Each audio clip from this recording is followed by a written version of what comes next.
السلام علیکم دوستو، تو کیسے ہیں آپ سب؟ امید ہے آپ سب خیریت سے ہوں گے۔ دوستو آج ہم بات کریں گے مغلیہ سلطنت کے دوسرے بادشاہ کی، ہمایوں۔ دوستو ہمایوں کو مغلیہ سلطنت کے دوسرے بادشاہ کے طور پر جانا جاتا ہے۔ ہمایوں شاہ جہاں کے پردادا تھے جنہوں نے تاج محل تعمیر کروایا۔ نئی اور غیر مستحکم سلطنت جب ہمایوں کو ملی تو اسے دو طاقتور دشمنوں کا سامنا کرنا پڑا۔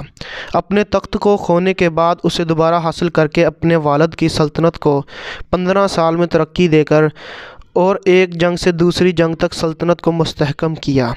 پھر اپنے بیٹے کے لیے ہمایوں نے اس سے بڑی بھی سلطنت چھوڑی جو اسے وراثت میں ملی تھی۔ اس نے اپنے بیٹے کے لیے افغانستان سے بنگال تک پھیلی وسیع سلطنت چھوڑی۔ دوستو ہمایوں کی پیدائش 17 مارچ 1508 میں کابل کے علاقے میں ہوئی جب اس کا والد بابر اپنے ملک کو وسیع کرنے کی کوشش کر رہا تھا۔ ہمایوں نے بچپن سے ہی اپنے والد کے شانہ بشانہ کام کیا اور 18 سال کی عمر میں اپنے والد کے ہمراہ 1526 میں ہونے والی پہلی پانی پت کی جنگ لڑی، جس جنگ نے مغلیہ سلطنت کی بنیاد رکھی۔ پھر ہمایوں نے آگرے کے محاصرے میں حصہ لیا۔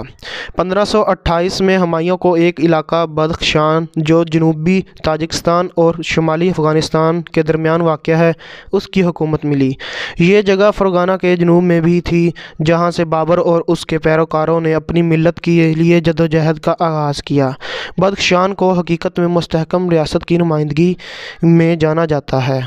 دوستو ہمایوں کو تخت 1530 میں اپنے والد کے انتقال کے بعد ملا۔ اس وقت تک سلطنت کو باقاعدہ طور پر منظم نہیں کیا گیا تھا اور سلطنت کے دشمن اس کے بہت قریب تھے جن میں گجرات کے بہادر شاہ اور بہار کے شیر شاہ سوری شامل تھے۔ گجرات بھارت کا تقریباً شمالی علاقہ اور پاکستان کے ساتھ مغربی علاقے کا حصہ تھا۔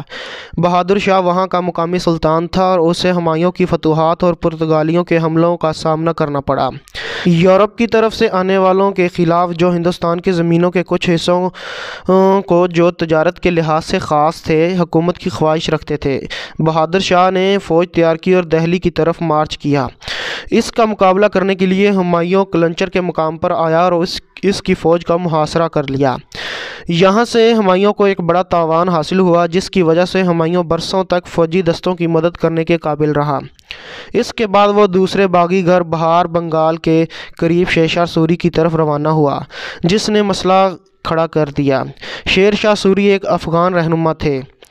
1522 میں سلطان بہار شیر شاہ سوری کی خدمت میں داخل ہو کر 1527 اور 1528 میں بابر کی خدمت کی اور اسے زمین عطا کر کے انعام دیا۔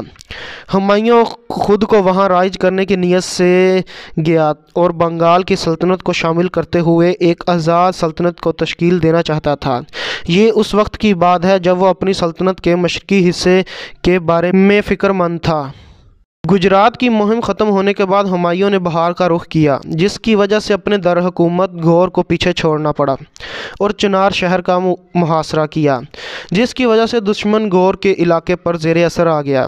ہمایوں نے پھر گھور کی جانب پیش قدمی کی، بہار اور بنگال کے علاقوں پر اپنا اختیار دوبارہ حاصل کرنے کے لیے اس شہر کا محاصرہ کیا، لیکن اس وقت تک شیر شاہ سوری نے مغرب جا کر شہر کے مختلف علاقے فتح کر لیے تھے۔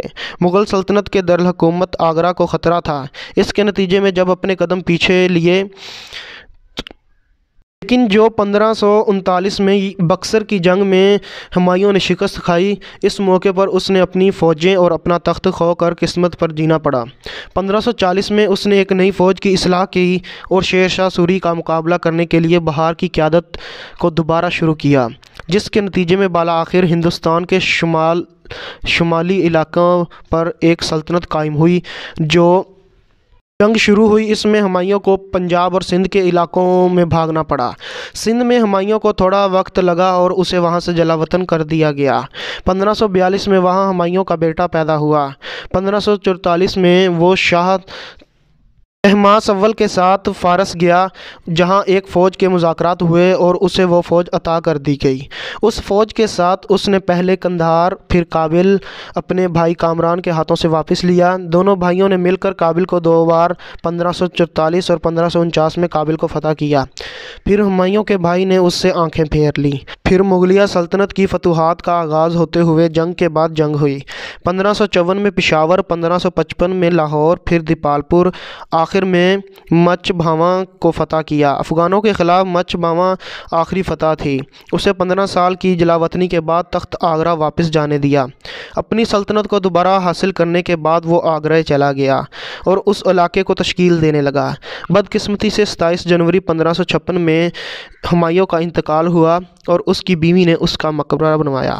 ہمایوں اور اس کے والد بابر کا یہ سفر اس حد تک ملتے جلتے ہیں کہ انہیں ایک ایسا علاقہ وراثت میں ملا جس نے اسے فوجی فتوحات سے بڑھایا۔ جلاوطن ہونے کے بعد انہوں نے طاقت کے زور پر دوبارہ اپنے علاقوں کو فتح کیا۔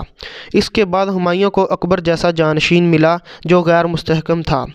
اسے بھی وراثت میں خانہ بدوش طرز زندگی اور ہر قیمت پر سلطنت قائم رکھنے کی خواہش بھی ملی۔ ان سارے حالات میں اور جنگوں میں مغلیہ سلطنت میں دوسرے مذہب والوں کو کوئی پریشانی پیش نہیں آئی۔ تو دوستو یہ تھی آج کی ویڈیو جس میں ہم نے مغلیہ سلطنت کے دوسرے بادشاہ ہمایوں کی بات کی۔